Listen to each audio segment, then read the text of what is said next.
बहसको शीर्षक छ जब्बर जात व्यवस्था, समाज अघि बढ्दैछ कि पछि। जात व्यवस्था दक्षिण एसियाली समाजकै मानवद्वेषी र जब्बर रहेको छ। अनि हामीले चाहिँ यो जात व्यवस्था चाहिँ दक्षिण एसियाको मात्रै होइन, यो मैले पढिसकेको क्रममा यति कुरा चाहिँ जोड्नुपर्छ जस्तो लागेर चाहिँ यहाँ भन्दैछु।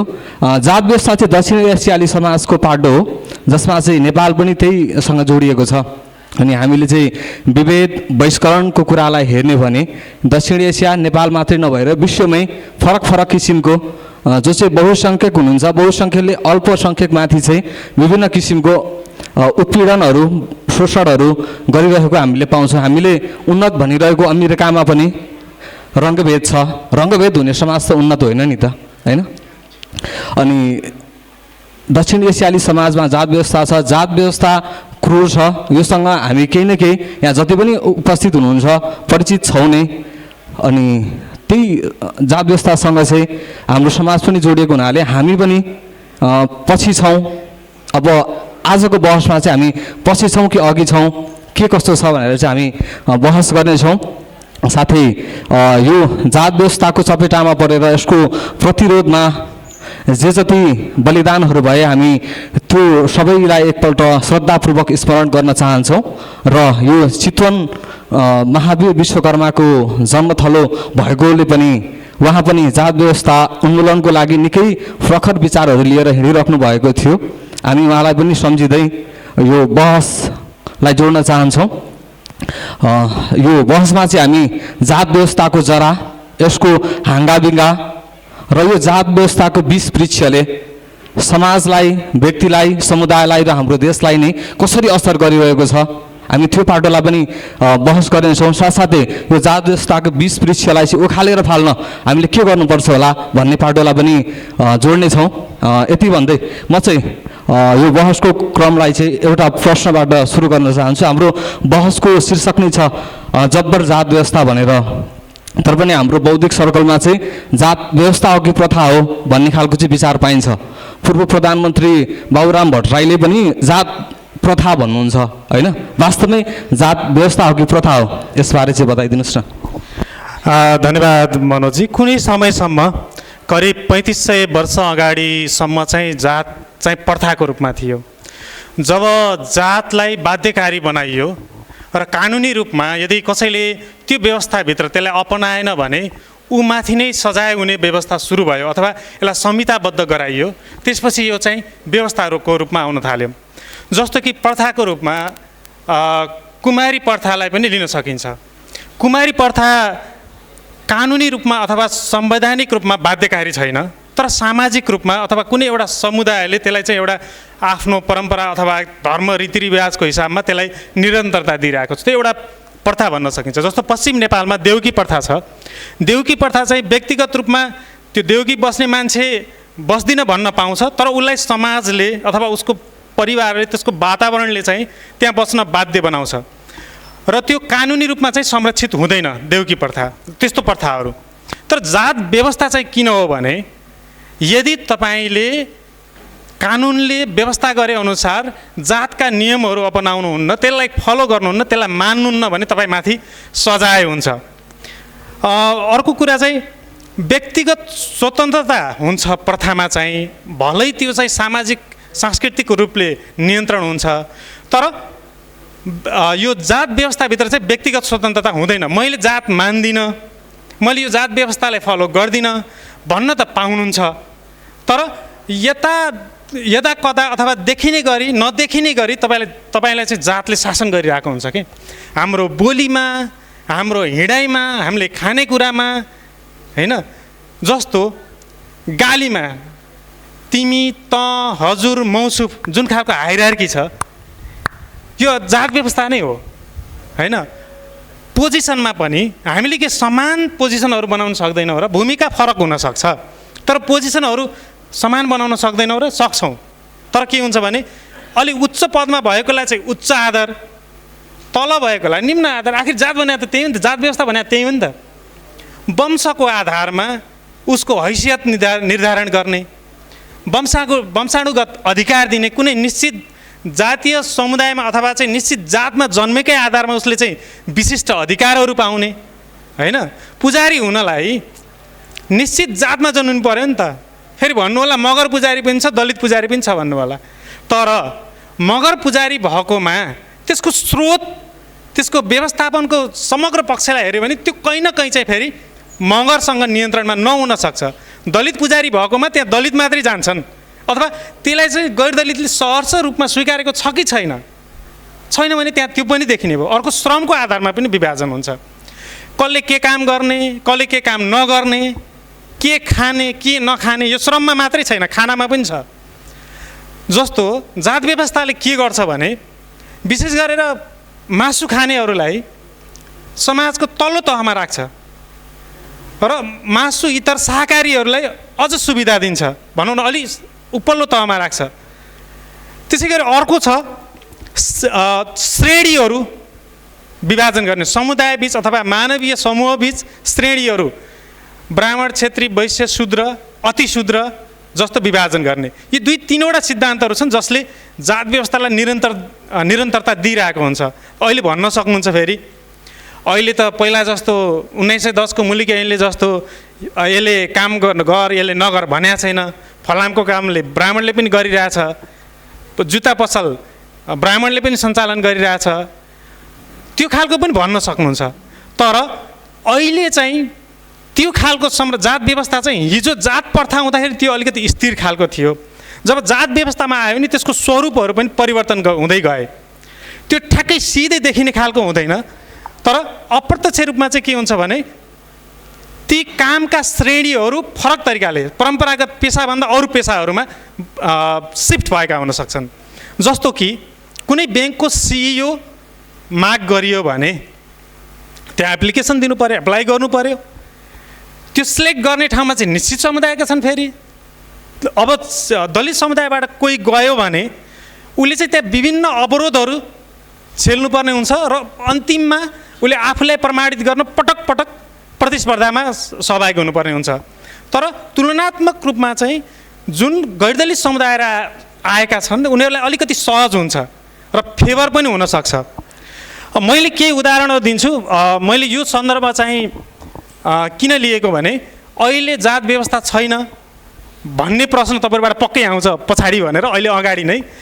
जस्तो मैले 1910 को मुलुकी ऐन र 2072 को मुलुकी संहिता, अपराध संहिता, देवानी संहिता र अपराध संहिता, त्यसको केही समानताहरूलाई तुलना गर्दाखेरि प्रायःजसो नेपालमा जात व्यवस्थालाई अलि बढी संस्थागत मुलुकी 1910 को मुलुकी ऐनले गर्यो भनिन्छ। गरेको पनि हो। हुन त त्यसभन्दा अगाडि 1436 को मानव न्यायशास्त्रले पनि त्यसलाई व्यवस्थित गरेको थियो। अझ त्यसभन्दा अगाडि नै पनि लिच्छवी कालमै पनि तत्कालीन के अरे करिब 1200 ईसापूर्व 1200 मा लिच्छवीहरू काठमाडौँ उपत्यकामा प्रवेश गरेको मानिन्छ। त्यो आउने क्रममा चाहिँ सुपुष्पले विशेष गरेर चाँगु नारायणको शिलालेखमा पनि यो सन्दर्भहरू जोडिन्छ। तत्कालीन सुपुष्पले चाहिँ राजा सुपुष्पले चाहिँ वर्ण व्यवस्थालाई यहाँ ल्याएर कानुनी संहिताबद्ध गरेको भन्ने छ।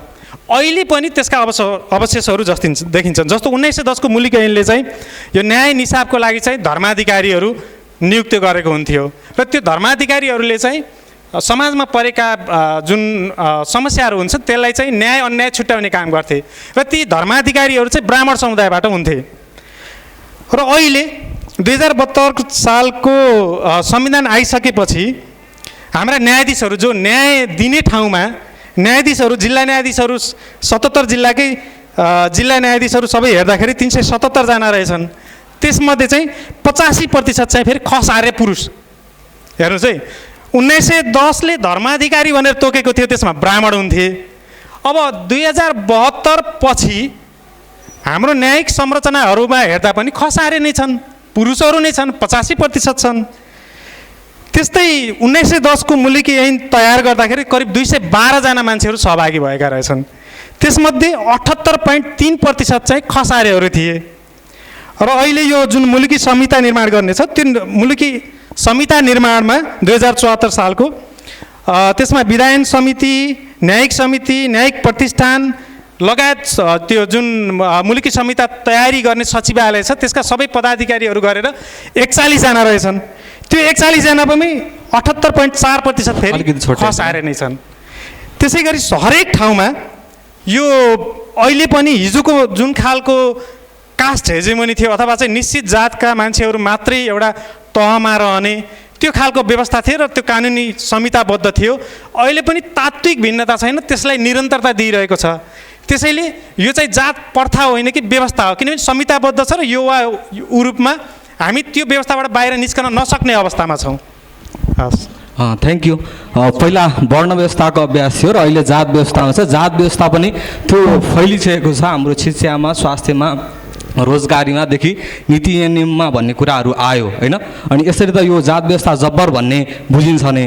यो जात व्यवस्था जब्बर छ, तपाईँ राजनीतिकर्मी पनि भएको हुनाले होइन, हाम्रो ऐतिहासिक पाटो यो जब्बरताको अथवा यो क्रूरताको, जात व्यवस्था कति क्रूर छ कति अमानवीय छ भनेर हामीले इतिहास हेऱ्यौँ भने दुईवटा समुदायको मान्छे एउटा माथिबाट हिँड्नुपर्ने अर्को तलबाट हिँड्नुपर्ने त्यस्तो खालको व्यवस्थाबाट अहिले हामी आइपुगेका छौँ। अहिले हेर्दा चाहिँ राम्रो देखिन्छ, तर पनि हामी यही समयमा नवराज विक जहाँ चाहिँ रुकुम नरसंहार जस्तो घटना पनि हामीले बेरिरहेका छौँ।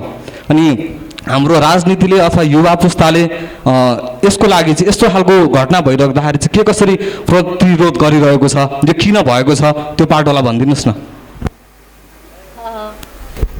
मनोजीको प्रश्नमा आउनुभन्दा अघि यो जात व्यवस्था हो कि प्रथा हो भन्ने विषयमा शिवहरिजीले धेरै लामो भनिसक्नु भयो, तर मलाई थोरै केही थप्न मन लाग्यो। त्यसमा अलिकति स्पष्ट हुन्छ कि भन्ने लागेर मात्रै जात व्यवस्था र प्रथाको कुरा अहिले केही वर्ष मात्रै भयो सबैले चाहिँ जात व्यवस्था भन्ने शब्द उच्चारण गर्न थालेको पनि होइन। मलाई लाग्छ मैले सुनेअनुसार 4-5 वर्षदेखि मात्रै अलिक बेसी रूपमा चाहिँ जात व्यवस्था भन्ने शब्द प्रयोगमा आइरहेको मैले सुन्न पाएको छु। त्योभन्दा अगाडि चाहिँ जातीय भेदभाव तथा छुवाछुत प्रथा भन्ने मात्रै गरिन्थ्यो। त्यसपछि नै आएको हो यो बहस जात व्यवस्था हो कि जात प्रथा हो भन्ने। अहिले पनि तपाईँले भने जस्तो थुप्रै बौद्धिक सर्कलहरूमा चाहिँ जात व्यवस्था हो कि जात प्रथा हो भन्ने विषयमा कन्फ्युजन जस्तो बहस पनि भइरहने, सबैजना क्लियर नभएको जस्तो पनि देखिन्छ। मेरो विचारमा चाहिँ कुनै पनि सामाजिक व्यवस्था हुनको लागि त्यसका केही पाटाहरू हुन्छन्। सामान्यतया हामी 3वटा पक्षहरू हुन्छ भन्छौँ होइन। त्यसको राजनीति, अर्थतन्त्र र संस्कृति, यो 3वटा चिजहरू मिलेर चाहिँ एउटा सामाजिक व्यवस्था बन्छ। तर प्रथा भनेको फेरि नितान्त संस्कृतिसँग मात्रै सम्बन्धित विषय हो। कुनै पनि संस्कृति जस्तो अघि शिवजीले भने जस्तो होइन छौपडी प्रथादेखि लिएर होइन, त्यसपछि कुमारी प्रथादेखि लिएर यी विभिन्न खालका प्रथाहरू जो थिए अब अहिले क्रमशः लगभग निर्मूल हुन थालिरहेको बोक्सी प्रथादेखि लिएर यसै जति पनि नितान्त संस्कृतिसँग जोडिएको चाहिँ विषयहरू हुन्छन् त्यसलाई चाहिँ हामीले प्रथाको रूपमा मान्छौँ। तर यो जातीय विभेदको विषय चाहिँ कस्तो छ भने नितान्त व्यक्तिमा छुवाछुत पानी चल्ने र नचल्नेसँग मात्रै सम्बन्धित छैन। यो विषय जात व्यवस्थाले चाहिँ जात व्यवस्थाको आफ्नै अर्थतन्त्र छ होइन, जसले गर्दाखेरि दलितहरू कहिले पनि सम्पत्तिको पहुँचमा पुग्न पाएका छैनन्। धेरै लामो समयसम्म उनीहरूले 70 वर्ष अगाडिसम्म उनीहरूले पढ्न पनि पाएनन् होइन। सँगसँगै दलितहरूले काम गरे बापत चाहिँ उनीहरूलाई नितान्त सेवामा मात्रै लगाउनु, उनीहरूलाई काम गरे बापत ज्याला नदिनु भनेर त मुलुकी ऐनमा लेखिएकै थियो। यी सबै चिजहरूले गर्दाखेरि जात व्यवस्थाको एउटा अर्थतन्त्र छ जसले गर्दाखेरि जातकै आधारमा दलितहरू जहिले पनि पिँधमा पर्नु परेको अवस्था छ होइन। जहिले पनि दलितहरूले चाहिँ कहिले पनि अहिले पनि भूमिहीनको हामी तथ्याङ्कमा जाने हो भने सबैभन्दा धेरै भूमिहीन चाहिँ दलित समुदायबाट हुन्छन्। त्यसै गरी राजनीतिको हिसाबमा पनि जातकै आधारमा राजनीतिक सत्तामा पुग्न पाउने अधिकार छ होइन। संरचनात्मक लाभांशको कुरा हामी पटक पटक गर्छौँ। कोही व्यक्ति चाहिँ सीमित जातको भएकै आधारमा उसले चाहिँ सयौँ वर्ष चाहिँ राजनीतिक सत्ताको वरपर बस्ने र शासन गर्ने जुन खालको व्यवस्था छ त्यो पनि त जात व्यवस्थाको राजनीतिक पाटो हो नि त। सँगसँगै अब छुवाछुत यो सांस्कृतिक पाटोमा आएर छुवाछुत होइन, छोको नखाने, भित्र पस्न नदिने, विवाह गर्न नदिने, अर्को बाटो हिँड्नुपर्ने, जात थाहा पाउने बित्तिकै नाक खुम्च्याउने जस्ता यी जति पनि छन् यी सांस्कृतिक पाटोहरूमा परे। जात व्यवस्थाको चाहिँ यस कारण चाहिँ यो जुन हामीले विभेदको कुरा गरेछौँ यो चाहिँ प्रथा नभएर व्यवस्था नै यस कारण छ कि यसको 3वटा पक्षहरूमा यो एकदमै जब्बर रूपमा छ। अर्थतन्त्र पनि, राजनीति पनि, त्यसपछि संस्कृतिमा पनि यो तिनैवटा कुरामा जात व्यवस्था चाहिँ एकदमै अब घिनलाग्दो भनौँ न त्यो हिसाबले चाहिँ बढिरहेको भएर यसलाई चाहिँ हामीले जात व्यवस्था नै भनेर बुझ्नुपर्छ भन्ने चाहिँ मेरो धारणा हो। त्यो अलिकति थप्छु भन्दा अलि धेरै नै भयो होइन। अनि मनोजजीको प्रश्नमा आउनु पर्दाखेरि चाहिँ उहाँले अहिले यो जुन खालको जब्बर जात व्यवस्था छ त्यसमा चाहिँ पछिल्लो पुस्ताहरूले कसरी लडिरहेको छ भन्ने प्रश्नमा आउँदाखेरि सरसर्ती हेर्दाखेरि चाहिँ मान्छेहरू बोलिरहेको छैनन् कि सबै मान्छेहरूलाई चाहिँ फरकै परिरहेको छैन कि आफ्नो व्यक्तिगत जीवनमा मात्रै रमाउनमा मान्छेहरू व्यस्त छन् कि होइन, कसैलाई चाहिँ जति लड्नु पर्ने थियो त्यति लडिरहेको अवस्था छैन कि जस्तो चाहिँ आम रूपमा बाहिरबाट हेर्दाखेरि त्यस्तो पनि कतै देखिएको छ कि जस्तो महसुस भयो मलाई सरसर्ती साथीभाइहरूसँग कुरा गर्दाखेरि होइन। युवा पुस्ताले कसरी लडिरहेको देख्नुहुन्छ भनेर म केही साथीहरूसँग कुरा गर्दाखेरि हिजै पनि हामी साँझ अलिअलि कुरा गऱ्यौँ, त्यहाँ कुरा गर्दाखेरि पनि जति चाहिँ लड्नु पर्थ्यो त्यति लडिएको छैन कि भन्ने खालको सबैबाट त्यस्तो खालको कुराहरू आएको थियो। तर मलाई अहिले लाग्ने कुरा चाहिँ जति पनि केही वर्षदेखि म यही विषयमा आफू पनि लड्दै आएँ, सङ्गठित भएर यो विषयमा लड्दै आएँ र अहिले पछिल्लो समय चाहिँ अब गैरदलित समुदायबाट आउने प्रगतिशील युवाहरूले पनि जात व्यवस्था विरुद्ध लड्नको लागि उति नै चाहिँ साथ दिइरहेको अवस्था देखिन्छ। भलै त्यसको चाहिँ सङ्ख्यामा कमी होला होइन, न्यून होला, तर फेरि जति पनि प्रगतिशील गैरदलित युवा साथीहरू हुनुहुन्छ जो पनि हुनुहुन्छ उहाँहरूले फेरि एकदमै दृढतापूर्वक चाहिँ साथ दिन खोजिरहेको जस्तो देखिन्छ।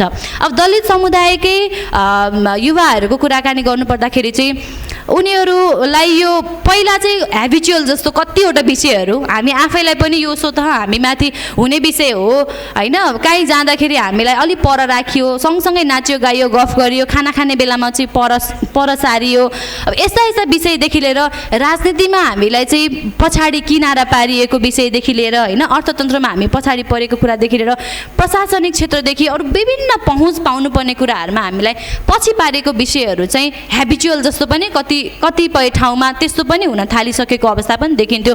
तर क्रमशः दलित समुदायको युवाहरूमा आम युवाहरूमा पनि राजनीतिक चेतना फेरि आइरहेको चाहिँ म पाउँछु होइन। उनीहरूलाई ठ्याक्कै कसरी लड्ने भन्ने कुरामा सबैलाई थाहा नभइसके तापनि यो विषय चाहिँ गलत छ है। किन मसँग थुप्रै चाहिँ देशमा विदेशमा भएको सबैजना अधिकांश साथीहरू चाहिँ कुराकानीमा जुटिरहनु भएको हुन्छ। अब यो गर्ने कसरी हो थाहा नभए पनि हामीलाई चाहिँ जात व्यवस्था भएको समाज हामीलाई चाहिएको छैन।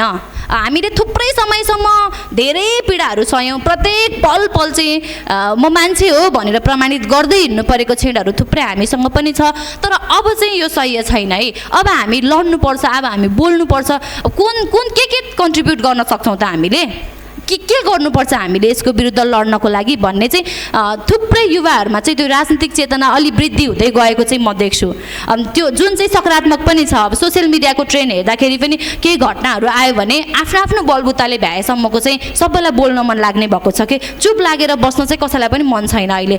उसको चेतना अनुसारको चाहिँ उसले बोलिरहेकै हुन्छ त्यसको विरुद्धमा। त्यसकारण अहिलेको खास अब सङ्गठित भएरै लड्ने प्रयत्न पनि क्रमशः अगाडि बढिरहेको देख्छु। सँगसँगै अब यो विभेद ठिक छैन है, यसको विरुद्ध लड्नुपर्छ भनेर पनि थुप्रै मान्छेहरू लागिरहेको लड्न खोजिरहेको जस्तो देख्छु, जुन चाहिँ निकै सकारात्मक छ भने अब विभेद चाहिँ उन्मूलन गर्नको लागि 3 करोडै मान्छे चाहिँ आउनुपर्छ नेपालको सन्दर्भमा, 3 करोड मान्छेले चाहिँ एकदम सडकमा आएर बोलिहाल्नुपर्छ भन्ने पनि त छैन नि त। 3 करोड मान्छे आवश्यक पनि त छैन नि त फेरि त्यसकै विरुद्धमा लड्नको लागि होइन। मैले यहाँनिर एउटा प्रश्न सोध्न चाहेँ, जस्तो तपाईँले भन्नुभयो होइन केही साथीहरू गैरदलित साथीहरू जसको चाहिँ ठ्याक्कै के हो जात व्यवस्था भनेर विस्तृत आइडिया नभए पनि यो चाहिँ गल्ती हो भनेर आइराख्नु भएको छ होइन।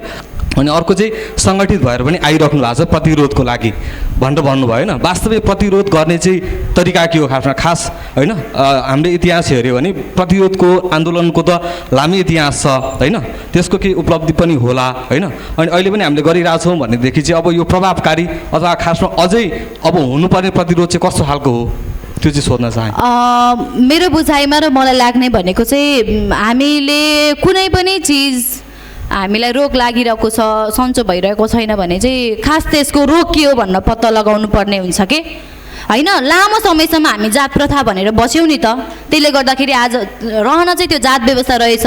तर छुवाछुतलाई मात्रै समेट्यौँ हामीले। आजसम्मको राजनीतिले जात व्यवस्थाभित्रको अर्थतन्त्र होइन जात व्यवस्थाभित्रको राजनीतिलाई समेट्ने कोसिसै गरेन। कोसिस किन गरेन भन्दाखेरि आजसम्मको राजनीतिले जात व्यवस्थाभित्र चाहिँ अर्थतन्त्र र राजनीति पनि छ है, छुवाछुत मात्रै हो, संस्कृतिको विषय मात्रै होइन भन्ने विषय नै पत्ता लगाउन सकेन नि त। अब हामीलाई टाउको दुख्ने विभिन्न कारणहरू हुन्छन् होइन। अब कसैलाई प्रेसर हाई भएर दुख्छ, कसैलाई आँखाको प्रब्लमले दुख्छ, कसैलाई अनिदो भएर दुख्छ, विभिन्न कारणले टाउको दुख्छन्। तर के कारणले दुख्यो भन्ने थाहा पाए पो हामीले ठिक औषधि खान्छौँ नि त। जे हुँदा पनि सिटामोल खान्छौँ कम गर्नलाई। तर सिटामोलले के गर्छ, 6 घन्टाको लागि मात्रै हामीलाई दुखाइ कम गर्छ, फेरि अन्तत फेरि हामीलाई फेरि दुख्न सुरु भइहाल्छ नि औषधिको डोज सकिएपछि त। यो आन्दोलन अथवा कुनै पनि विकृति होइन कुनै पनि खराब चिजहरूलाई चाहिँ ठिक पार्नको लागि त त्यो हो के भन्ने चिज पत्ता लगाउनु पऱ्यो नि त होइन। अब हाम्रो बुझाइमा यो जात प्रथा नभएर यो जात व्यवस्था हो भन्ने छ र जात व्यवस्था उन्मूलन गर्नको लागि चाहिँ ठिक विचारसहित सङ्गठित लडाइँकै आवश्यकता छ भन्ने हो मेरो चाहिँ। Thank you. म चाहिँ अब हाम्रो चितवनकै स्थानीय युवा हुनुहुन्छ, म तपाईँलाई युवा रिलेटेड नै प्रश्न सोध्न चाहन्छु। जात व्यवस्था जब्बर छ होइन। हामी यहाँनिर जब कोठा दलित भएकैले सामान्य खालको मान्छेदेखि माननीयसम्मले कोठा नपाएको अवस्था छ। जब त्यो कुरा मिडियामा आउँछ त सतहमा आउँछ त्यहाँनिर चाहिँ युवा पुस्ताहरू नै डिभाइडेड भएर कोठा कि कोटा भन्ने खालको आउँछ होइन। जब रुकुम नरसंहार हुन्छ त्यहाँनिर पनि स्पष्ट 2वटा किताहरू देखिन पुग्छ होइन।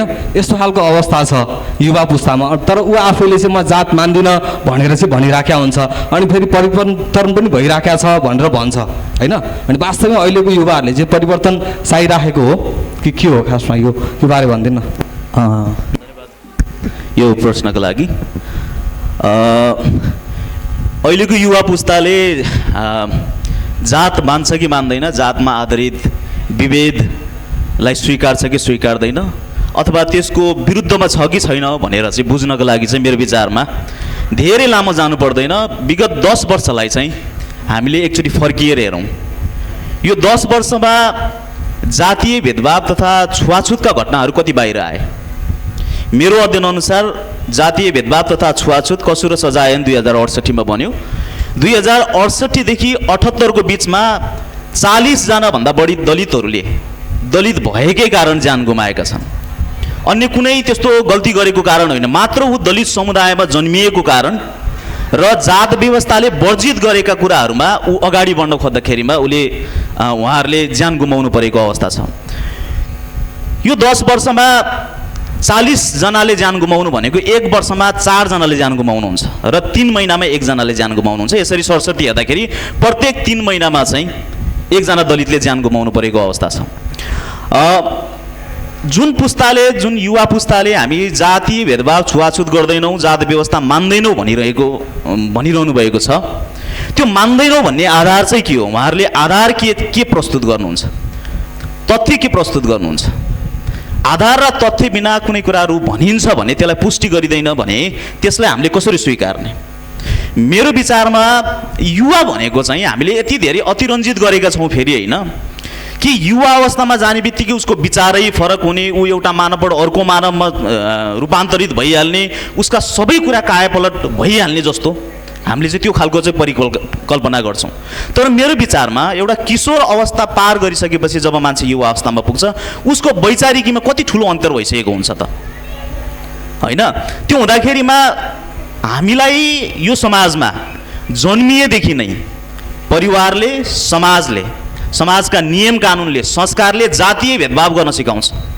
त्यो कुनै 1 वर्षसम्मको लागि होइन, त्यो दशकौँसम्म त्यो निरन्तरको प्रत्यक्ष अप्रत्यक्ष प्रशिक्षणले गर्दाखेरिमा उसको सुरुवाती क्रमका बेस नै, उसको चाहिँ आधारशिला नै जातीय भेदभाव र छुवाछुत गर्ने किसिमको उसको मानसिकता बन्छ। उसलाई एउटा निश्चित जात हो, तल्लो अथवा माथिल्लो भनेर सिकाउन थालिहालिन्छ।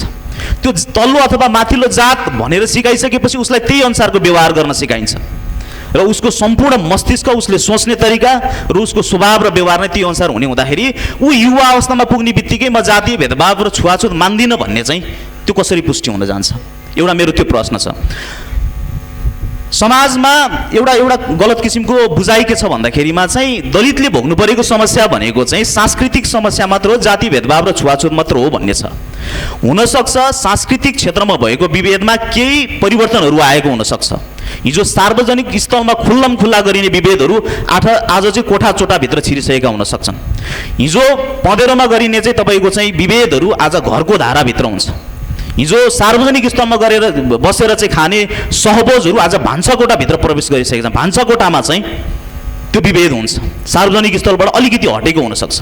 तर समग्रतामा फेरि सांस्कृतिक विभेदको ठुलो हिस्सा चाहिँ जस्तो कि धार्मिक तपाईँको क्रियाकलापभित्र हुने खालको चाहिँ विभेदहरू होइन, श्राद्ध गर्दाखेरि, पूजा गर्दाखेरि, बिहाबारी गर्दाखेरिमा, व्रतबन्ध गर्दाखेरिमा, मृत्यु संस्कारमा चाहिँ दलित र गैर दलित बिचको चाहिँ विभेद देखिन्छ कि देखिँदैन, त्यो हामीले सजिलैसँग भन्न सक्ने कुरा हो।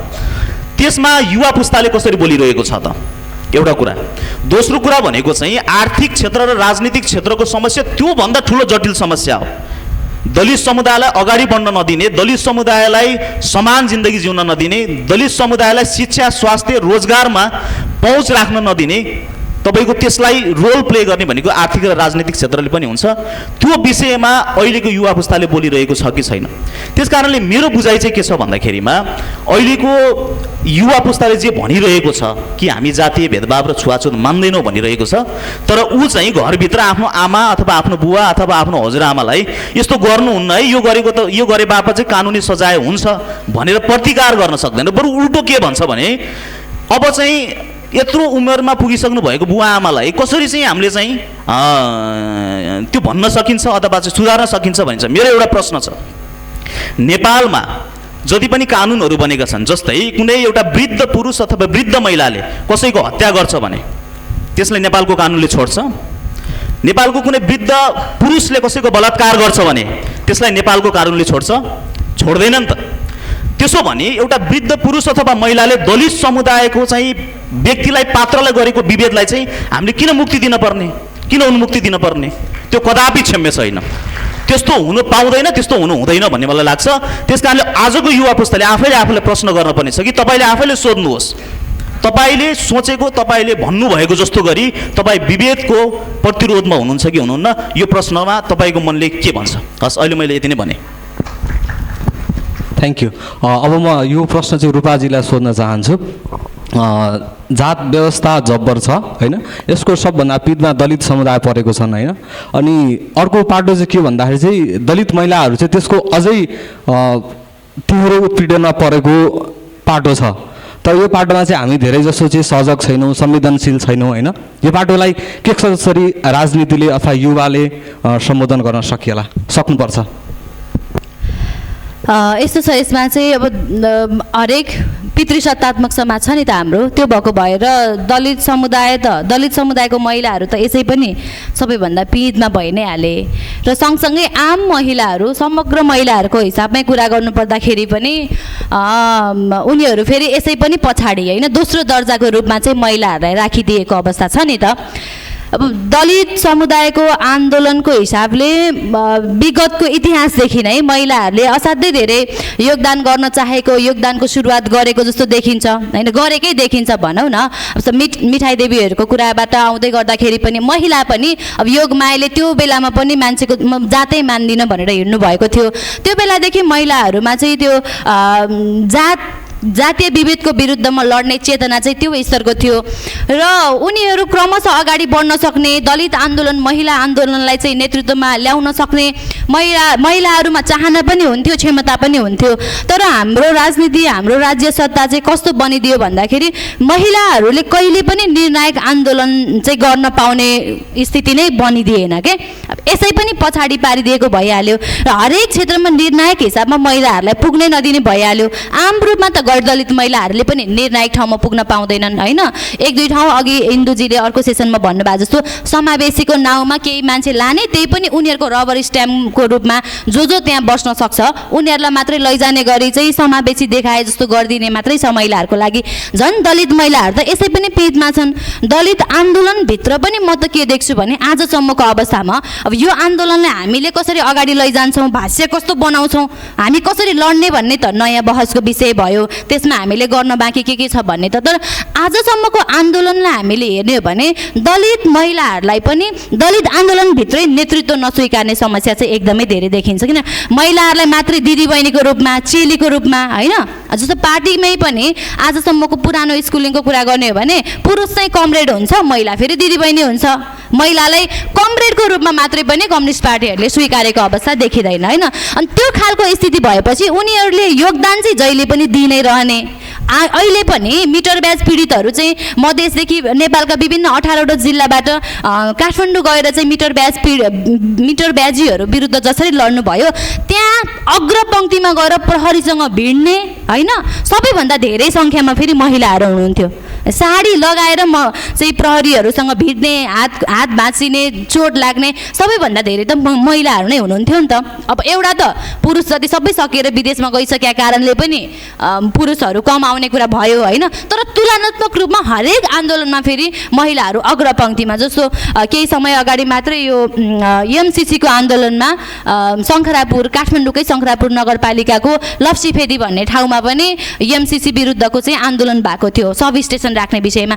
त्यहाँ पनि फेरि अधिकांश चाहिँ आन्दोलनमा महिलाहरूको उपस्थिति देखेको थिएँ कि मैले। जस्तो मेरो प्रत्यक्ष इतिहास त पढ्ने कुरा भयो, म आफैले प्रत्यक्ष आँखाले हेर्दाखेरि पनि महिलाहरू चाहिँ परिवर्तनको लागि लड्नको लागि असाध्यै धेरै उनीहरूमा ऊर्जा पनि, किनभने जसलाई दुख्या छ उसले ऐया भन्ने हो नि त।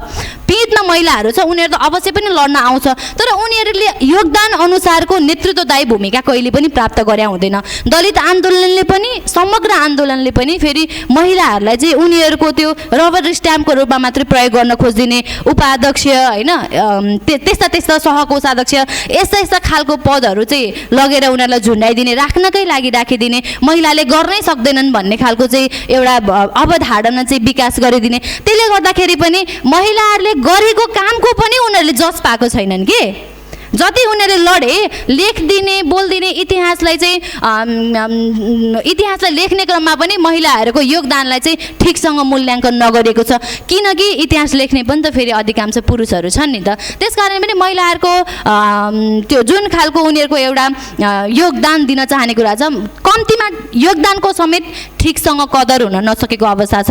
र अब हामीले कसरी लैजाने भन्ने कुरा फेरि फरक पाटो भयो। आजसम्मको स्थिति हेर्दाखेरि चाहिँ उनीहरू चाहँदै लड्दै योगदान दिँदै पनि उनीहरू कहिले पनि अब लाभको पददेखि लिएर, होइन, उनीहरूले चाहिँ एउटा नेतृत्वदायी भूमिका निर्माण गर्न नपाउने चाहिँ एकदमै गरिएको छ। जस्तो के अरे मैले अर्को पनि के भन्न थालेँ भन्दा जस्तो दलितहरूले आफ्नो लागि लडिरहेको छ, होइन, दलित महिलाहरू पनि फ्रन्ट लाइनमा हुनुहुन्छ, होइन। तर कस्तो भन्दाखेरि दलित महिलाहरू आफै चाहिँ दलित पुरुषहरूबाट पनि त्यस्तो हुनुपर्ने अवस्था छ। किनभने यो समस्या त अब हामी समस्या दलित मुक्ति भनेर हिँड्ने, होइन, अनि आफ्नो फेरि महिलाहरूलाई चाहिँ त्यो मुक्ति दिन नखोज्ने यो प्रवृत्ति छ। योसँग चाहिँ कस्तो लडाइँ हुनुपर्छ? अब यो कस्तो छ पनि अलिकति कुरा गरिहालौँ, होइन। एक हिसाबमा महिला सम्बन्धी दृष्टिकोणमा चाहिँ अब म त महिला पनि भएँ, दलित पनि भएँ, त्यो भएपछि हामी दुईवटै विषयमा बोलिरहेको हुन्छौँ। अब अहिले सोसियल मिडियाको जमाना छ, दलितको विषय आउँछ, बोलिहाल्छ, बोल्नै पर्छ, होइन, सबै बोलि नै हाल्नुहुन्छ। फेरि महिलाको विषय आउँछ, बोल्नु नै हुन्छ। त्यही एउटा पुरुष हो जसलाई चाहिँ रुकुम घटना घट्दाखेरि, होइन, अजित मिजारको केस भयो, रूपा सुनारले कोठा पाएर, त्यो मान्छेलाई निन्द्रा लाग्दैन हो, ऊ बोल्छ, कति उसको क्षमताले भ्याउँछ, ऊ बोल्छ, लड्न आउँछ। त्यही पुरुष हो समीक्षा अधिकारीमाथि बलात्कार हुँदाखेरि, ऊ माथि अन्याय हुँदाखेरि समीक्षा अधिकारीमाथि खनिन्छ। यहाँनिर छ चेतना चाहिँ हाम्रो के दलित पुरुषहरूको पनि मैले देखेको भनेको आम रूपमा चाहिँ त्यस्तो खालको देखिन्छ कि। अब अलिकति बुझ्न चाहने, बुझ्न खोज्नेहरूको त त्यो फेरि फरक कुरा भयो। नत्र आम रूपमा हेर्दाखेरि चाहिँ दलितहरूले पनि फेरि दलितभित्रै पनि महिलामाथि हिंसा, मैले अघि नै भने नि त, महिलालाई मान्छे नमान्ने छ नि त, अहिले पनि महिलाले गर्नै सक्दैनन् भन्ने छ नि त, त्यो खालको त देखिन्छ एकदमै। Thank you. अब चाहिँ म जस्तो उहाँले भन्नुभयो त्यो महिलाहरू फ्रन्ट लाइनमा आन्दोलनमा हिँडिरहेको छन् भन्ने, होइन, अनि जात व्यवस्था जब्बर छ भन्ने त हामीलाई थाहै छ। यसको प्रतिरोधमा नेपालमा विभिन्न समयमा चाहिँ आन्दोलनहरू भएका छन्। त्यो आन्दोलनको पाटोमा थोरै बोलिदिनु होला, होइन। अनि त्यसमा चाहिँ यहाँनिर अहिले चितवनको अडियन्स हुनुहुन्छ, प्लस बाहिरका पनि हुनुहुन्छ, चितवनलाई पनि जोडेर भनिदिनु होला। धन्यवाद मनोजजी। नेपालको सङ्गठित दलित आन्दोलनको इतिहास चाहिँ 2003 तिर जान्छ। 2003 सालमा विश्व सर्वजन सङ्घ मार्फत बागलुङका भगत सर्वजितले दलितहरूको मुक्तिको लागि सङ्घर्ष सुरु गर्नुभयो। तर तत्कालीन आन्दोलन चाहिँ विशेष गरी मन्दिर प्रवेशसँग जोडिएको थियो र अलिकति उहाँहरूले राणासँग चाहिँ अलिकति हामी पनि क्षेत्रीकै छोरा भएको हुनाले जनै लाउन पाउने भन्ने हिसाबको आन्दोलन थियो। त्यस सँगसँगै आरनको टुडो भाँच्ने आन्दोलन पनि सुरु गर्नुभएको थियो। त्यो अलिकति आर्थिक मुद्दासँग पनि जोडिएको थियो भगत सर्वजितको नेतृत्वमा। र 2007 सालमा भगत सर्वजितले स्कुल पनि स्थापना गर्नुभएको थियो, जुन दलित समुदायद्वारा स्थापित नेपालकै पहिलो स्कुल थियो। 2004 सालको सेरोफेरोमा विशेष गरेर काठमाडौँमा यो सिलाइ कटाइको पेसा गर्ने कपालीहरूलाई सङ्गठित गरेर सहर्षनाथ कपालीले टेलर युनियन गठन गर्नुभयो। त्यसरी सङ्गठित सुरु भयो। पछि 2008 सालमा चाहिँ जात तोड मण्डल भनेर गठन भयो। त्यसमा चाहिँ विशेष गरेर पूर्वी नेपालको धरानका यदुवीर विश्वकर्मा लगायतहरूले सङ्घर्ष सुरु गर्नुभएको थियो र काठमाडौँमा सहर्षनाथ कपालीको सङ्घर्ष चलिरहेको थियो। ती दुईवटा सङ्गठनहरूलाई मिलाएर चाहिँ जात तोड मण्डल गठन भएको थियो। त्यही नयाँ सङ्गठनले 2010 सालको फागुन र चैतको मासमा पशुपति मन्दिर प्रवेशको सङ्घर्ष गरेको थियो। त्यसपछि 2017 सालपछि भने दलित आन्दोलन अलिकति सुस्तायो र जति दलित आन्दोलनमा आएका एकदम होनहार युवाहरू हुनुहुन्थ्यो, जस्तो टिआर विश्वकर्मा, हिरालाल विश्वकर्मा, सहर्षनाथ कपाली, मोहन कपाली, ती सबैलाई चाहिँ फेरि पञ्चायतले लाभको पद दिएर अलिअलि टिको लगाइदिएर यताउता थन्क्याउने काम गर्यो। तर त्यही बिचमा 2020 सालको नयाँ मुलुकी ऐन आइसकेपछि त्यो मुलुकी ऐनको प्रभाव साँच्चै यो राज्यले दलितहरूलाई मुक्ति दिन खोजेको हो त भनेर भोजपुरको सिद्धकाली मन्दिरमा पदम सुन्दास लगायतको नेतृत्वमा मन्दिर प्रवेशको कार्यक्रम भयो। तर त्यो मन्दिर प्रवेश गर्न दिएन। पदम सुन्दास चाहिँ तत्कालीन समयमा सरकारी कर्मचारी हुनुहुन्थ्यो, जिल्ला विकास समितिमा ओभरसियरको रूपमा काम गर्नुहुन्थ्यो। त्यसपछि उहाँलाई चाहिँ त्यहाँबाट सरुवा पनि गरियो र त्यहाँ प्रवेश गर्न पनि दिएन। त्यो घटनाले चाहिँ देशैभरि दलितहरूमा चाहिँ अलिकति राजाले त हामीलाई झुक्काएको रहेछ, हामीले त छुवाछुत अन्त्य गऱ्यौँ भनेर नयाँ मुलुकी ऐन ल्यायो भनेर नयाँ मुलुकी ऐनको वार्षिकी मनाउन सहर्षनाथ कपालीलाई चाहिँ प्रमुख अध्यक्ष, सभाको अध्यक्ष बनाएर के अरे कार्यक्रम गरेको थियो। तर मन्दिर प्रवेश गर्न निषेध नै थियो। त्यो भइसकेपछि देशैभरि अलिकति चहल पहल सुरु गर्यो, दलितहरू सङ्गठित हुन थाले। त्यस क्रममा चाहिँ चितवनमा पनि दलित समुदाय सङ्गठित हुने क्रम चाहिँ अलिक बढी सङ्गठित हुने कार्यक्रम चाहिँ 2020 सालपछि नयाँ मुलुकी ऐन आइसकेपछि हुन्छ। र 22 सालमा चाहिँ चितवनमा दलित जनविकास परिषद भन्ने एउटा समिति गठन हुन्छ, 7 सदस्य समिति हुन्छ। त्यसमा रूपलाल विश्वकर्मा पनि हुनुहुन्छ र त्यो समितिले विशेष गरेर दलित आन्दोलनलाई, दलित सङ्गठनलाई अलिकति मार्क्सवादी धारसँग जोड्ने, मार्क्सवादी सङ्गठनको रूपमा विकास गर्ने काम गरेको देखिन्छ। त्यही समिति फेरि 24 सालमा आएर त्यसलाई चाहिँ नेपाल राष्ट्रिय दलित जनविकास परिषदको रूपमा परिणत हुन्छ र त्यसको नेतृत्व रूपलाल विश्वकर्माले गर्नुहुन्छ। रूपलाल विश्वकर्मा चितवनकै हुनुहुन्थ्यो र त्यो क्रममा 2024 सालदेखि 28 साल 32 सालसम्म यहाँ अलिकति पुरानो बुवाहरू पनि आउनुभएको छ। चितवनको धेरै ठाउँमा दलितहरूले होटलमा गएर भाँडा माझ्नुपर्ने, दलितहरूलाई बाहिरै राखेर खाना खुवाउनु पर्ने, बिहेमा जन्ती गएको ठाउँमा पनि उहाँहरूलाई चाहिँ रमाइलो गरेर गर्न नदिने, त्यो विषयमा चाहिँ धेरै दलितहरूले प्रतिरोध गरेका थुप्रै घटनाहरू छन्। त्यो प्रतिरोधमध्ये चाहिँ धेरैजसो पूर्वी चितवन र माडी क्षेत्रमा त्यस्ता खालका प्रतिरोधहरू बढी भएका छन्।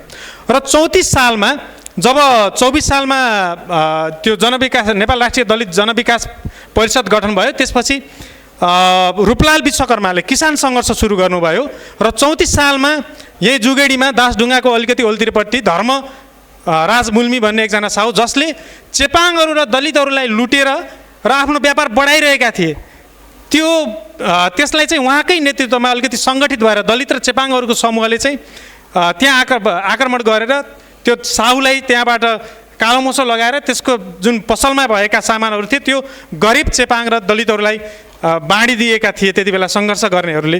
त्यो सङ्घर्षको पनि इतिहास छ। जुगेडी सङ्घर्ष पनि नेपालको दलित आन्दोलनसँग सँगसँगै जोडिन्छ।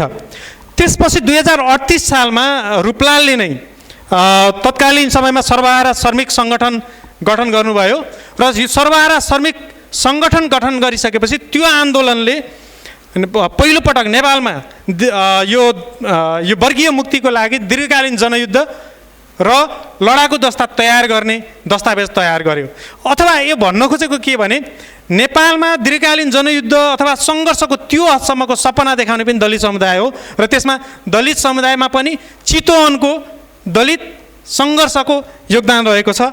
त्यसपछि 50 सालको सन्दर्भमा केही आन्दोलनहरू भएका छन्। 50 सालमा माडीको बगौडामा नरहरिनाथले कोटीहोम लगाउँदै हिँडेका थिए। त्यो कोटीहोममा त्यहाँ स्थानीय दलितहरूलाई प्रवेश गर्न पूजा चलाउन नदिइसकेपछि ठोस मात्रै चढाउने तर तरल चढाउन नदिने भनिसकेपछि त्यहाँ दलितहरूले सङ्घर्ष गरेका थिए। त्यो सङ्घर्षले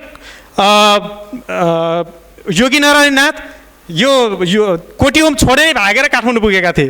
त्यो हदसम्म पनि सङ्घर्ष भएको थियो। त्यसपछि 61 सालमा अर्को ठुलो आन्दोलन भनेको यही भरतपुरको अहिले वार्ड नम्बर 11 पर्छ जस्तो लाग्छ लक्ष्मीनारायण वेङ्कटेश मन्दिरमा त्यहाँको एउटा पूजामा स्थानीय दलित युवालाई मादल बजाउन बोलाइयो तर उहाँका बहिनीहरू पनि दाइसँग सँगै आए। उहाँहरूलाई नाच्न दिएन र भजन गाउन पनि दिएन।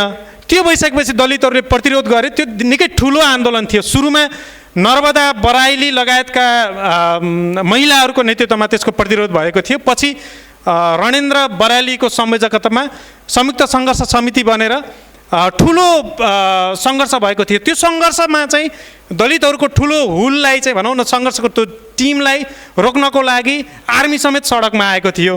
त्यो खालले चाहिँ नेपालको दलित आन्दोलनमा स्पेसल्ली दलित आन्दोलन मात्रै होइन अरू सामाजिक आन्दोलनमा पनि चितवनले एउटा त्यो खालको उत्साह देखाएर योगदान गरेको छ। चितवनको दलित आन्दोलन त्यसमा पनि अलि बलियो नै छ। पछिल्लो समयमा आउँदा मेरो सहकर्मी साथी महावीर विश्वकर्मालाई पनि सम्झिन चाहन्छु।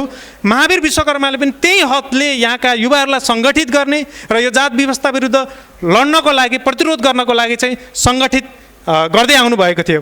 यसो भन्दाखेरि 2020 सालको सेरोफेरोबाट अहिलेसम्म आउँदा नेपालको दलित आन्दोलनमा चितवनले चाहिँ निकै नै उत्साहपूर्ण योगदान गरेको छ र देखिने खालको परिवर्तनहरू पनि दलित आन्दोलनमा ल्याउन सफल भएको छ। Thank you. तपाईँहरूलाई चाहिँ म एकछिन एकदम सरी भन्न चाहन्छु है।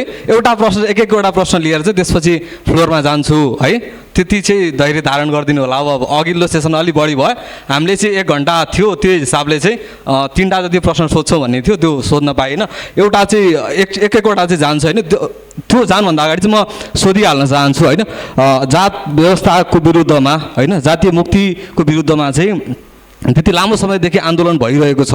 अबको आन्दोलन चाहिँ के हुनुपर्छ होइन। यो सबै पाटोहरूलाई समेटेर जात व्यवस्था त धेरै पाटोमा छ नि त। यो अबको बाटो चाहिँ के हुनुहुन्छ अबको आन्दोलन चाहिँ कस्तो हुनुपर्छ त्यो बारे थोरै भनिदिनु न। समय थोरै छ है त। यसमा असहमति सहमति यहाँहरूको सुझाव पनि लिन सकिन्छ।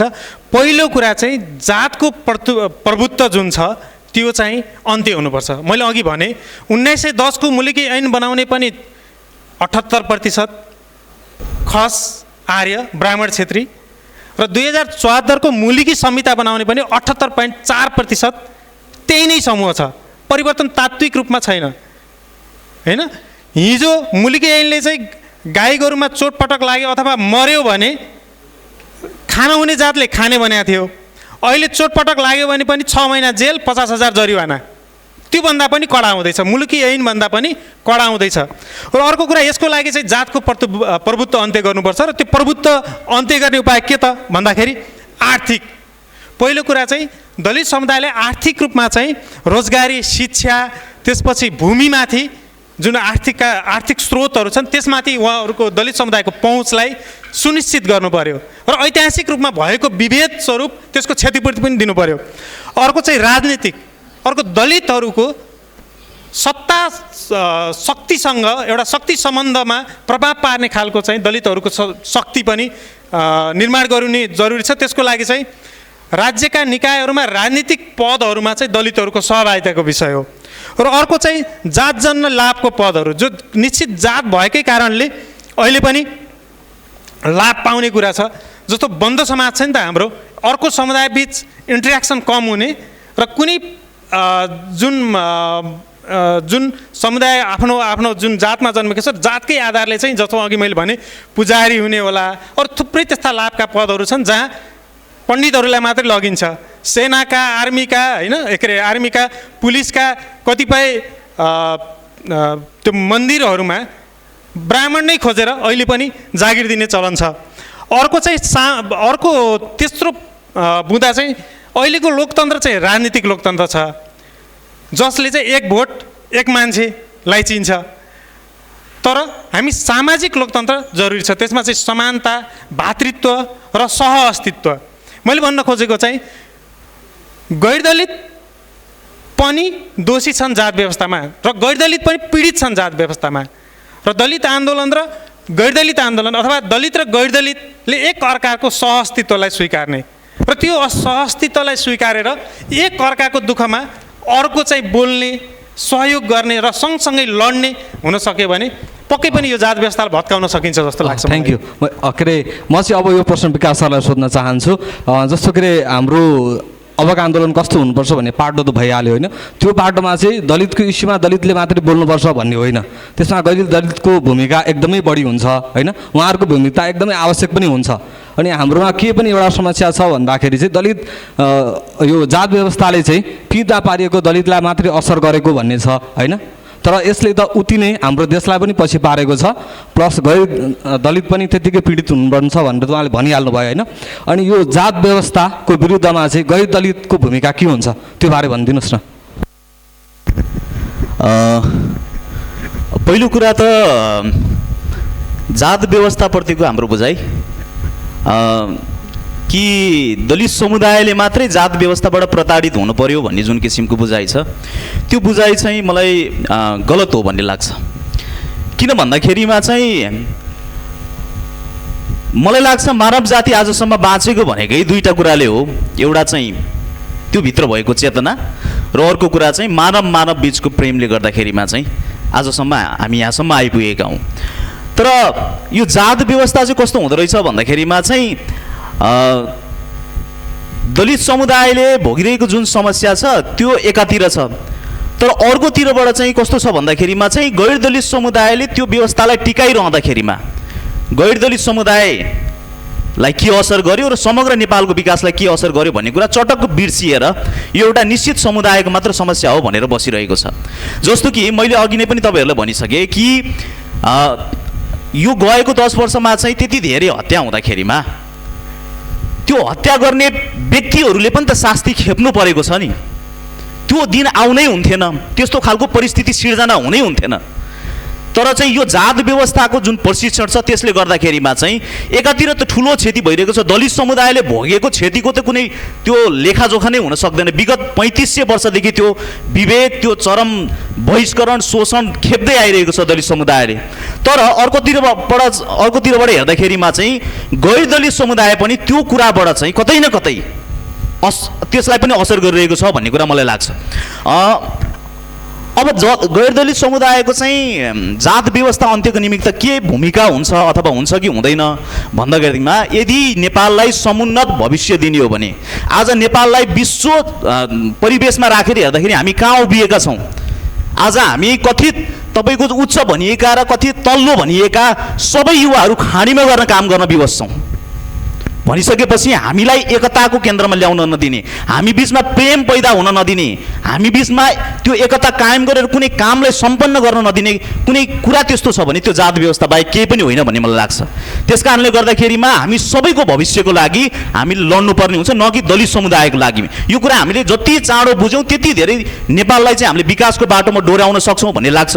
अन्तिममा चाहिँ म के भन्न चाहन्छु भन्दाखेरिमा चाहिँ दलित समुदायको मुद्दामा गैर दलित समुदाय नआइकन यो आन्दोलन सफल हुँदैन। जस्तो कि पितृसत्ताको अन्त्यको निमित्त महिलाहरूको मुक्तिको निमित्त पुरुषहरू नबोलिदिने हो भने त्यो मुक्तिको आन्दोलन चाहिँ सफल हुन सक्दैन। त्यस कारणले गर्दाखेरिमा अहिले पछिल्लो समय धेरै मात्रामा नआए तापनि युवा पुस्ताहरू बिस्तारै बिस्तारै जात व्यवस्था भनेको चाहिँ दलित समुदायको मात्र होइन रहेछ, यसले त हामीलाई पनि प्रताडित गरेको रहेछ, हामीलाई पनि यसले चाहिँ असर गरिरहेको रहेछ भनेर त्यो खालको बुझाइ राखेर जुन गैर दलितहरूको चाहिँ सहभागिता बढ्दो क्रममा छ त्यो स्वागत योग्य छ। म तपाईँहरू सम्पूर्णलाई मोटिभेट पनि गर्न चाहन्छु कि तपाईँ हामी मिलेर यदि यो जात व्यवस्थालाई उखेल्न चाह्यौँ भने उखेलेर फ्याँक्न सकिन्छ।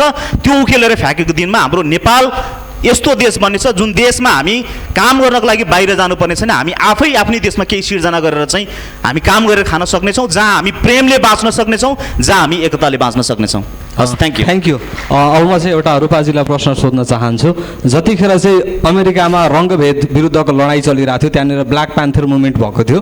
अहिले पनि अमेरिकाले राष्ट्रपति महिला राष्ट्रपति पायो भनेर गर्व गर्न सकेको छैन, तर त्यो आन्दोलनको ताका चाहिँ अश्वेत महिलाले त्यहाँनिर राष्ट्रपतिको लागि दावेदारी दिनुभएको थियो, त्यसमा चाहिँ हार्नुभयो। हारिसकेपछि चाहिँ उहाँले के भन्नुभयो भन्दाखेरि चाहिँ म चाहिँ कालो भएकोमा भन्दा चाहिँ महिला भएकोमा चाहिँ बढी पीडित भए, त्यसको चाहिँ शिकार भएँ भनेर चाहिँ भन्नुभयो। तपाईँ चाहिँ आन्दोलनमा हुनुहुन्छ, त्यो पनि महिला भएर होइन, यसको लागि चाहिँ तपाईँलाई केले ऊर्जा दिइरहेको छ?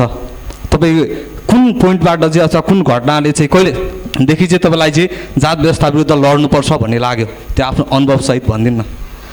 यसमा यस्तो हुन्छ, मान्छेलाई दुखेपछि कोही सहेर बस्ने हुन्छ, कोही ऐया भन्ने हुन्छ, दुईवटा प्रवृत्ति हुन्छ नि त सामान्यत है। कसैलाई चाहिँ यस्तै छ मलाई दुखिरहेछ ठिक छ भन्ने हुन्छ, कसैलाई चाहिँ किन दुखिरहेछ मलाई, यो बिना कारण मलाई किन दुख्नु परेको ऐया भन्छ, चिच्याउँछ र उसले त्यो हुनुको कारण खोज्छ र त्यो हुन नदिनको लागि के गर्नुपर्छ त्यसको विरुद्ध लड्ने प्रयत्न गर्छ। म चाहिँ लड्न खोज्ने खालको स्वभाव अन्तर्गत अगाडि बढेँ, त्यस कारणले पनि मलाई अलिकति सघायो भनौँ न। अब एक थरी चाहिँ स्वाभाविक प्रक्रियाको रूपमा लिनेहरू पनि छन् होइन, र एक थरी फेरि यो ठिक छैन यसको विरुद्ध लड्नुपर्छ भन्ने पनि छन् होइन। त्यसले पनि मलाई चाहिँ सिम्पल छ के कुरा, मसँग ठिक भइरहेको छैन भने यसको विरुद्ध म लड्नुपर्छ भन्ने कुराले नै मलाई प्रेरणा दिएको हो। र सँगसँगै अघि विकासजीले शिवहरिजीले जोड्नु भयो होइन अबको लडाइँको विषयमा, त्यसमा पनि मलाई थोरै राख्नुपर्छ जस्तो लाग्यो। महिलाको विषय चाहिँ छुट्यो, म अघि नै पनि भनिसकेको त्यो रिपिटै हुन्छ जस्तो लाग्यो। महिला र दोहोरो तेह्रो उत्पीडनमा पर्नुको पीडा त अघि हामी छोइ नै सक्यौँ, समय पनि कम छ, त्यसमा धेरै नजाउँ। अबको बाटोमा पनि मैले अलिकति राख्नुपर्छ कि भन्ने लाग्यो। अब सुरुमा त यसको चाहिँ मुख्य कुरा उपचार गर्छु भनेर हिँड्ने हो भने चाहिँ रोग पत्ता लगाउनु नै मुख्य कुरा हो। त्यो रोग पत्ता लगाउन सकिएन भने चाहिँ त्यसको उपचार पनि हामीले गर्न सक्दैनौँ।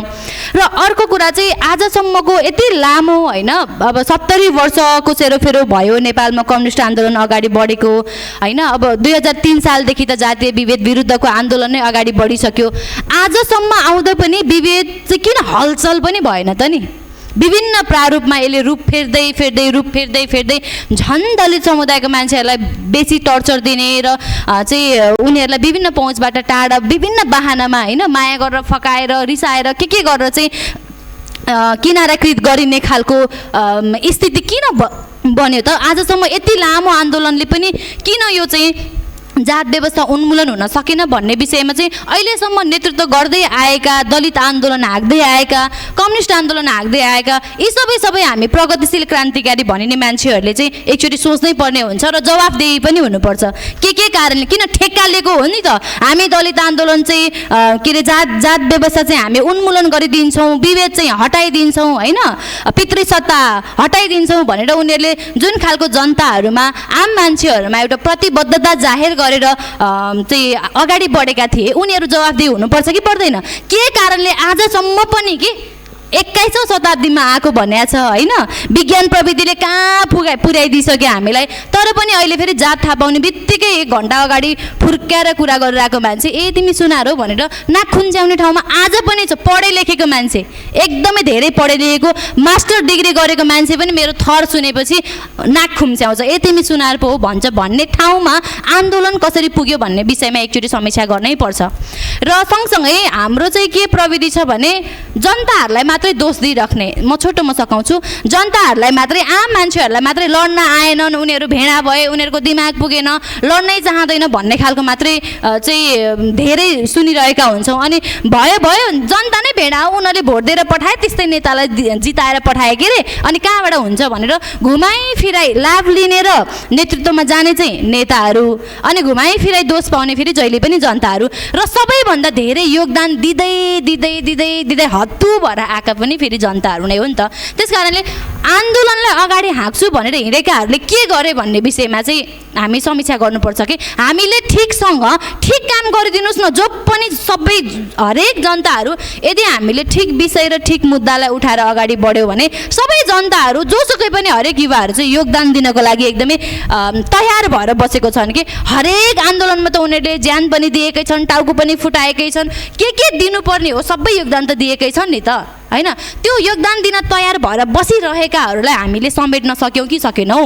उनीहरूलाई ठिक बाटोमा हिँडाउनको लागि हामीले कस्तो आन्दोलनको तयारी गऱ्यौँ त? त्यो चाहिँ हामीले सोच्नु पर्दैन त। खालि गैर दलित पनि आएन, दलित पनि आएन, सबै घरभित्र सुतेर बस्यो भन्न आन्दोलनको अगुवाई गरेर हिँड्या मान्छेले त्यो भन्न मिल्छ त? ठिक काम र ठिक विचारसहित उसले चाहिँ जात व्यवस्था उन्मूलनको एउटा ठिक एजेन्डा लिएर हिँडेछ र उसको नियत सफा छ र उसले काम गर्छु भनेर हिँड्यो भने त हर कोही तयार छ भन्ने लाग्छ कि म चाहिँ म चाहिँ अब एकचोटि शिव हरि सरलाई यही क्वेसन सोध्न चाहन्छु। उहाँ चाहिँ गैर दलित समूहबाट पनि हुनुहुन्छ, त्यसपछि दलितको मुद्दामा चाहिँ विगत लामो समयदेखि अध्ययन प्लस आन्दोलनहरूमा पनि हिँडिराख्नु भएको छ। तपाईँलाई चाहिँ कुन कुराले चाहिँ दलित मुद्दामा लड्नुपर्छ भन्ने लाग्यो आफ्नो अनुभवसहित भनिदिनु एकदमै छोटोमा ल। त्यसपछि हामी चाहिँ फ्लोरमा जान्छौँ। ल अनुभव बताउन थाल्यो भने अलि लामो हुन्छ। सिधा कुरा के भने म जन्मिसकेपछि म खानेभन्दा नखाने कुरा धेरै थियो, हेर्नेभन्दा नहेर्ने कुरा धेरै थियो, छुनेभन्दा नछुने कुरा धेरै थियो, र म यति धेरै जोखिममा कि म दलित साथीसँग बसेर खाइदिएँ भने मेरो परिवारको धर्म नासिन्थ्यो। म दलित बस्तीमा गएँ भने मेरो बाआमाको इज्जत जान्थ्यो। त्यो हरेक कुराबाट चाहिँ म च्यापिरहेको थिएँ। त्यो मात्रै होइन, पाइला पाइलामा मैले जान्ने गरी दलित साथीमाथि म आफै विभेदमा पनि संलग्न भइरहेको थिएँ, मेरो परिवार संलग्न भइरहेको थियो। मैले एउटा सानो उदाहरण, म 5 कक्षादेखि 6 कक्षामा जाँदा मैले छात्रवृत्ति पाउँदिनँ थिएँ। मेरो नाम शिव थियो, तर मेरो नामलाई चाहिँ विद्यालयले सीमा गेवाली बनाएर मलाई छात्रवृत्ति दियो। किनभने त्यो स्कुलमा मेरो परिवारको बुवाहरू स्कुल चलाउनुहुन्थ्यो, स्कुलमा प्रधानाध्यापक हुनुहुन्थ्यो, र त्यही क्रममा चाहिँ मसँग सँगै पढ्ने गम्भीरजङ नेपाली र कृष्ण नेपाली चाहिँ बेङ्गलोरमा भाँडा माझ्न गए साथीहरू, र ती साथीहरू अहिले पनि पढ्न पाइरहेका छैनन्। त्यो कुराले मलाई पछि 8-9 कक्षामा आइसकेपछि पोल्दै आयो, र मैले जुन खालको स्वतन्त्रता खोजेँ, म गाउँमा मेरो गाउँभन्दा पल्लो गाउँमा के छ, पल्लो बस्तीमा के छ, त्यो खोज्दै गएँ। त्यसले चाहिँ मलाई अझ खोज्ने रुचि जगायो, र मैले के थाहा पाएँ भने म धेरै अमानवीय भइसकेको रहेछु भन्ने अलि ठुलो भइसकेपछि बुझेँ, र अहिले पनि म आफूलाई मानवीय बनाउनको लागि प्रयासरत छु। अझै बनाइसकेको छैन, ममा पनि कमजोरी छन्। म आफ्नो कमजोरीहरू जुन पारिवारिक पृष्ठभूमिमा, जुन सांस्कृतिक पृष्ठभूमिमा हुर्केँ, ती कमजोरीहरूलाई सुधार्दै आफैलाई मानवीय बनाउने क्रममा हिँडिरहेको छु। त्यसैले नै मलाई यो दलित आन्दोलनमा संलग्न हुन र जात व्यवस्था विरुद्ध लड्नको लागि प्रेरित गरिरहेको छ। Thank you. मैले चाहिँ यो बाटो किन पनि जोडेको भन्दाखेरि जात व्यवस्था विरुद्ध नलडी हुँदैन, होइन? त्यसको लागि त कोही प्रेरणा हुनु पऱ्यो, होइन? अनि म एउटा कुरा चाहिँ जोड्न चाहन्छु कि यो सेसन ठ्याक्कै 55 मिनटमा सुरु भएको थियो, अनि 1 घन्टाको भन्ने थियो। मैले 55 मिनट भएपछि त्यही हिसाबले 45 मिनट सक्छु, फ्लोरमा जान्छु भन्ने थियो, होइन? 2टा प्रश्न नभए यसलाई कम्तीमा एउटा भए पनि लिउँ जस्तो लागेको छ। अहिले हामीसँग भर्खरै 48 मिनट भएको छ, अझै 7 मिनट बाँकी छ। त्यसैले तपाईँहरूले अन्यथा नठानिकन कोही इच्छुक हुनुहुन्छ भने प्रश्न लिउँ ल।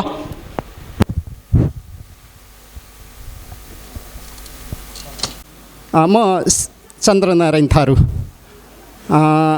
के अरे एमफिल लिड पिएचडीको अहिले स्कलर पनि। मैले अहिले देखेको 2टा आन्दोलनको कुरो भयो। के अरे एउटा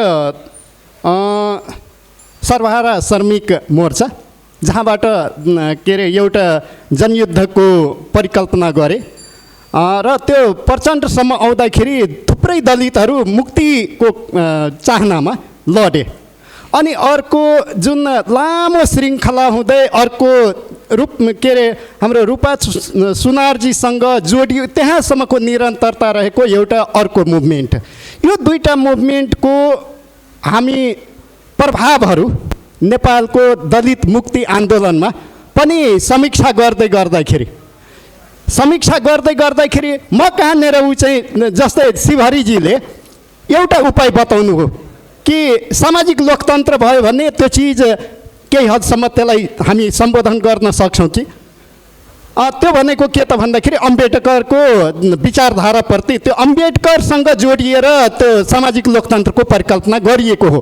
हामी अम्बेडकरको पोइन्टमा आउँदाखेरि उनले 3वटा चिज भने, एजुकेट, युनाइट एन्ड एजिटेट।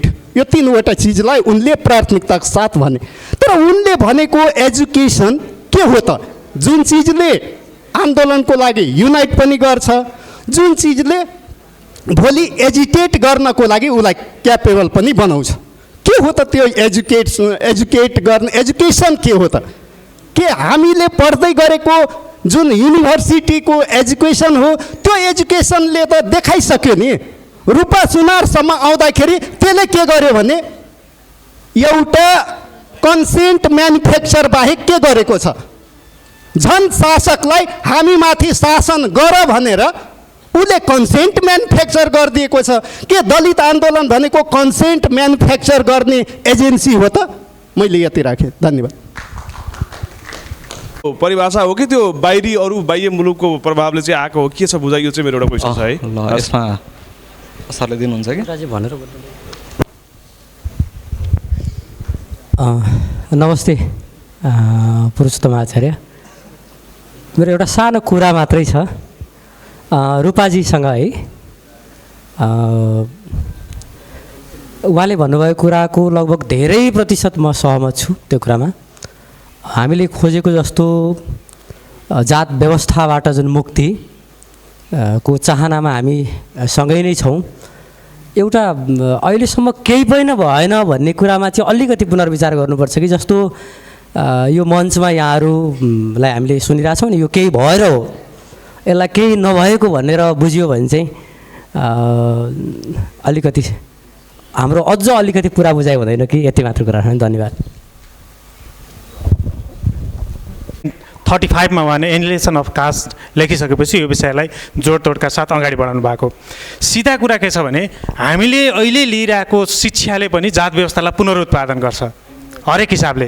तर हामीले चाहिँ के गर्ने भने यही इभन हामीले लिने शिक्षा भनेको चाहिँ पढ्ने चाहिँ लड्नको लागि हो। के को लागि? जात व्यवस्थालाई भत्काउन। जात व्यवस्था भनेर हो चाहिँ के भने मान्छेलाई चाहिँ असमान बनाउने व्यवस्था हो। यदि हामीले अहिले लिइरहेको शिक्षाले मान्छेलाई असमान बनाउने कामलाई पुनरुत्पादन गरिरहेको छ भने यो शिक्षा विरुद्ध पनि लड्न जरुरी छ। एक ठाउँ मात्रै होइन, हरेक ठाउँबाट हरेक पक्षमा लड्ने हो। त्यो भएर यो सामाजिक लोकतन्त्र र अम्बेडकरले भनेको शिक्षाको कुरा चाहिँ के भने चाहिँ त्यो समानता, भातृत्व र सहअस्तित्वलाई नै प्रवर्धन गर्ने खालको शिक्षा भन्न खोजेको हो। मैले यति नै भने। अरू विषय चाहिँ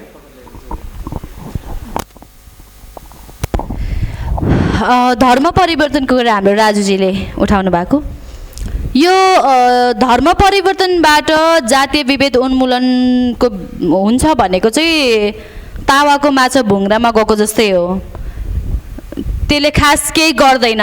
तर अहिले पछिल्लो समय चाहिँ धेरैलाई धर्म परिवर्तनको बाटोबाट जातीय उन्मुक्ति हुन्छ कि होइन, जात व्यवस्था उन्मूलन हुन्छ कि भन्ने भ्रम परेको चाहिँ हामी पनि देख्छौँ।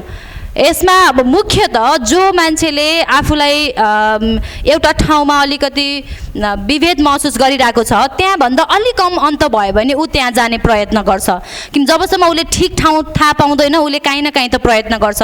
एउटा चाहिँ उसले जात व्यवस्था उन्मूलनको विभिन्न माध्यमहरू खोजेको क्रममा ऊ धर्म परिवर्तनको कारण एउटा धर्मबाट अर्को धर्ममा पुग्छ। भलै त्यो फेरि कुनै पनि हिसाबमा चाहिँ मुक्तिको बाटो मलाई चाहिँ लाग्दैन। अर्को चाहिँ फेरि धर्म परिवर्तनका कारणले चाहिँ मान्छेहरूको जीवनस्तरमा उकासिन्छ होइन, मुक्ति पाइन्छ भन्ने विषयलाई चाहिँ फैलाएर धर्मसँग सम्बन्धित व्यक्तिहरूले केही लाभ लिनको लागि चलखेल गरेको पनि हुन्छ। त्यसमा दुईवटै कुराहरू हुन्छ। यो भइरहेको कुरा चाहिँ साँचो हो, त्यो पनि फेरि हामीले विभेदबाट उन्मुक्ति खोजिरहेकाहरूलाई सही दिशा देखाउन नसक्नुकै परिणाम हो। किन सही ठाउँ पायो भने मान्छे धर्म परिवर्तन गर्न जाँदैन, मुक्तिको लागि लड्ने ठाउँमै आउँछ। र अर्को साथीले गर्नुभएको प्रश्नमा चाहिँ अहिलेसम्म केही पनि भएको छैन भन्ने चाहिँ मैले के अर्थमा भनेको भने 50 वर्ष अगाडि मेरो हजुरबाले चाहिँ माथिल्लो बाटो हिँड्दाखेरि उहाँले चाहिँ सजाय पाउनुहुन्थ्यो। आज मैले आफ्नो थर भनेपछि कोही मान्छेले चाहिँ नाक खुम्च्याउँछ। 50 वर्षमा समाज कहाँबाट कहाँ आइसक्यो नि त, हरेक हिसाबमा, शिक्षामा, स्वास्थ्यमा, बाटोघाटोदेखि लिएर भौतिक विकासदेखि लिएर हरेक कुरा कहाँबाट कहाँ आइसक्यो।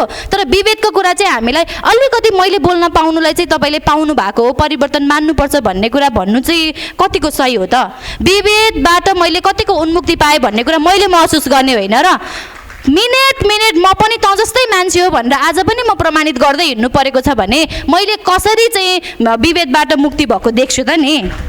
मान्छेको जस्तो म 10 वर्षको हुँदाखेरि मेरो हाइट चाहिँ 3 फिटको थियो होला, अहिले म 5 फिट 1 इन्च भएँ। उमेर सँगसँगै मेरो हाइट बढ्ने कुरा स्वतः हो नि त। परिवर्तनका केही स्वाभाविक प्रक्रिया हुन्छन्, केही चाहिँ सचेत मान्छेहरूको प्रयत्नबाट परिवर्तन हुन्छ।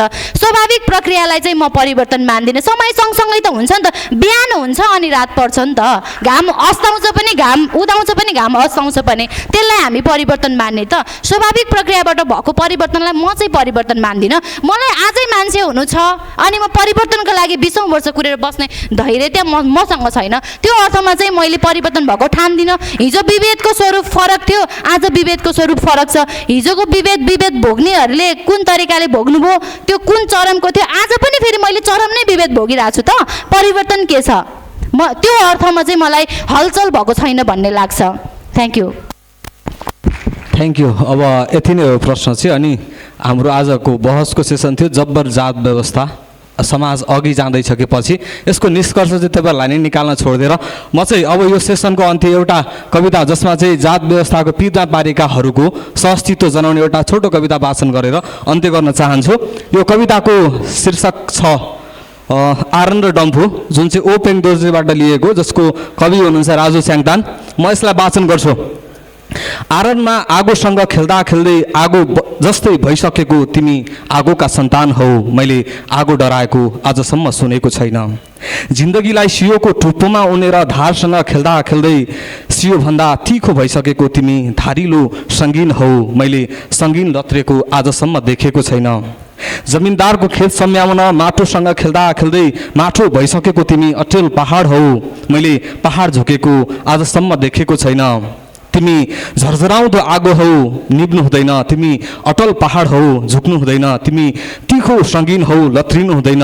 यो मानवता प्राप्तिको लडाइँमा तिमी एक्लै छैनौ साथी, यो मानवता प्राप्तिको लडाइँमा तिमी एक्लै छैनौ साथी। मासिन्या मतवालीको सन्तान तिमी सँगै उभिएको छ किनारमा, म डम्फुभित्र बारुद बोकेर आउँछु, तिमी आगो बनेर सल्किदिनु। Thank you so much.